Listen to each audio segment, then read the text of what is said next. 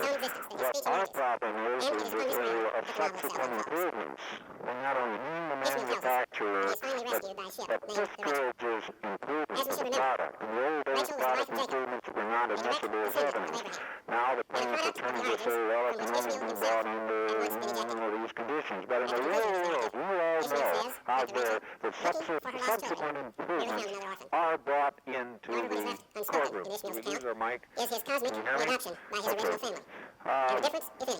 So we think there should be some reason brought into this statement of the state by the art. Then claims we also believe that here we have a self-fulfilling prophecy. The dollar amount of the claims in Senate File 350 would be eliminated. You couldn't be putting in the paper $1 million for the loss of the thumb. We believe this constant publicity of boxcar figure lawsuits, I'm not talking about awards, just the claim, contributes towards the Sid syndrome. The wheel of fortune, expectation, now it's moving more, faster and faster until now we read the Los Angeles papers. The frightful case where the two parents were convicted of putting lye in their infant daughter's formula with the expectation of suing the baby food manufacturer. Now these people are criminal, they're the dregs of society, but doesn't that tell us something about the current easy money lawsuit appeal in this country? Aren't we witnessing a self-fulfilling prophecy? And are we seeing any discouragement by either the national or state trial associations? Representatives of the Iowa Plaintiffs' Bar have told me during open hearings they have no hang-up about the elimination of the amount of the claim. So why haven't they at least recommended this small change? I think Dave Wilson is going to give you a more thorough analysis, but as an example of our legislatures and attorneys, I think yesterday's Business Insurance magazine might give a clue of what we might expect. Washington is now been announced as the first state to pass a law to dictate the legal obligation of both ski operators and skiers. Now you remember the $1.5 million case in Vermont about a skier whose ski hit the end of the and threw him over a cliff. Well, the new Washington law divides this into sections. One dealing with minimum insurance to protect the consumer, the second with dealing mandatory warning to protect the consumer, and the third stipulating that the skier must be the sole judge of his ability and requires that skiers must properly use designated areas and ski lifts. Now that would be beautiful for the manufacturer if we just had something to hang our hats on. We understand that the Iowa, some representatives from the Iowa Physical Education Association are here today from speaking at their convention. I know they're extremely concerned. They asked me what's been done with our problem, the coaches, and they are being sued under negligence, not strict liability. All I'd like to do is suggest at this time Professor Griffin is here. If you want to ask him any questions about how SF350 might help you coaches and teachers, I direct your questions to Professor Griffin. Again, I'd like to thank Patty Maxwell, who didn't flinch one bit when we asked her to come all the way out from Massachusetts to the cold prairies of Iowa. Patty's been one of the leaders in tort reform since before the White House conference, and I certainly recommend you give her a warm welcome this afternoon, and